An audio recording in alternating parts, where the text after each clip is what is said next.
আসসালামু আলাইকুম। আশা করি আপনারা সকলে খুব ভালো আছেন। তো বন্ধুরা, আজকের এই ভিডিওতে আমি আপনাদের সাথে শেয়ার করব অনেক প্রশ্নের উত্তর। আপনারা অনেকেই আমাকে কিছু কিছু প্রশ্ন করছেন, সেই প্রশ্নগুলোর অ্যান্সার দেওয়ার জন্য আজকের এই ভিডিওটা আমি তৈরি করছি।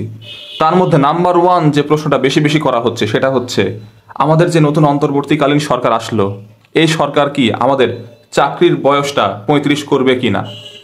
নাম্বার টু হচ্ছে, কোটা যে 93% মেধাতে দেওয়া হয়েছে আর 7% মনে করেন মেধার বাইরে দেওয়া হয়েছে, এগুলো কি সব চাকরিতেই প্রযোজ্য হবে নাকি শুধু বিসিএস? এই প্রশ্নটা আমাকে অনেকে করতেছেন। আপনারা অনেকেই বলতেছেন প্রাইমারি চাকরিতে কি 60% নারী কোটা থাকবে, রেলওয়েতে কি আগের মতোই কোটা সিস্টেম থাকবে কি না। এই বিষয়ে আপনাদের কাছে অনেক প্রশ্ন আমি পাইছি। তো এই সব বিষয়ের প্রশ্নগুলোর উত্তরে আমি আজকের এই ভিডিওতে আমি দেওয়ার চেষ্টা করবো। ইনশাল্লাহ আপনারা অ্যাকুরেট অ্যান্ড জেনুইন অ্যান্সারই পাবেন এই ভিডিওর মাধ্যমে। তো ভিডিওটি মনোযোগ সহকারে শেষ পর্যন্ত দেখতে থাকুন। ভিডিওটি ভালো লাগলে অবশ্যই লাইক করতে ভুলবেন না। তো প্রথম যে প্রশ্নটা সেটা হচ্ছে, আমাদের চাকরির বয়স কি বাড়বে কিনা, চাকরিতে আবেদন করার বয়স কি 35 বছর হবে কিনা, এই প্রশ্নটা সবচেয়ে বেশি আমি পাইছি। সেটার উত্তর হচ্ছে হ্যাঁ, অবশ্যই এবার আপনাদের চাকরির বয়স বাড়বে, এটা আপনারা আশা করতে পারেন।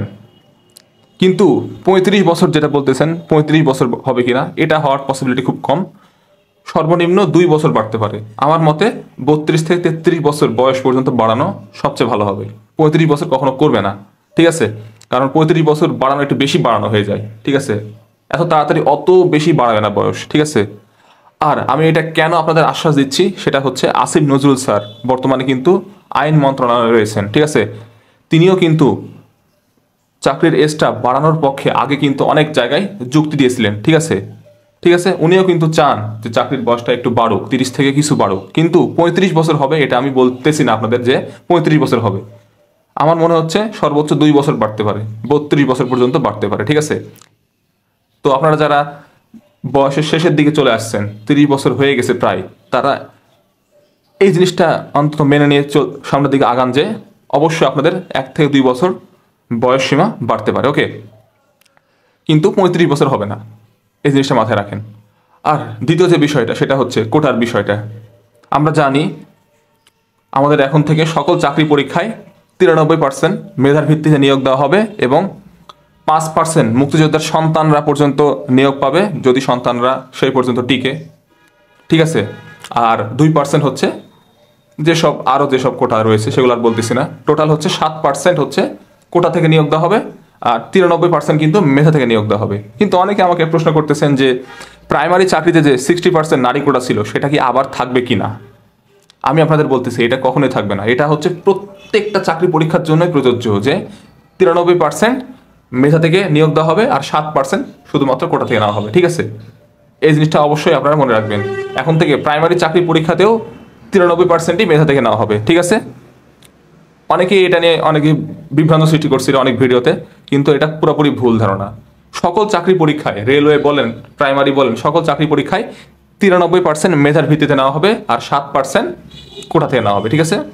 আপনারা আশা রাখতে পারেন অবশ্যই 32 বছর আপনাদের বয়স বাড়বে চাকরি পরীক্ষার আবেদন করার জন্য, ওকে?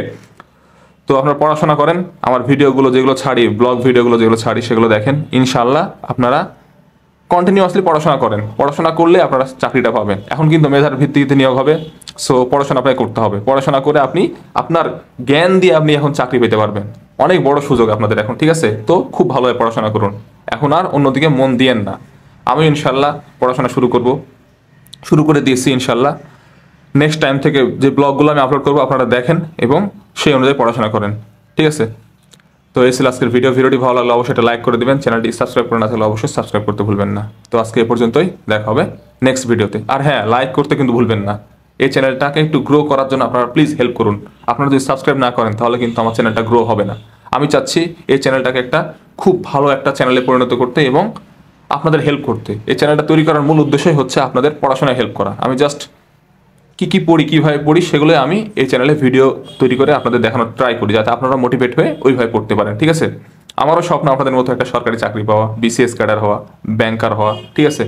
তো সেই লক্ষ্যে আমি আগাইতেছি, সেজন্য আপনারা অবশ্যই দোয়া করবেন, ঠিক আছে? তো আসসালামু আলাইকুম, ভালো থাকবেন।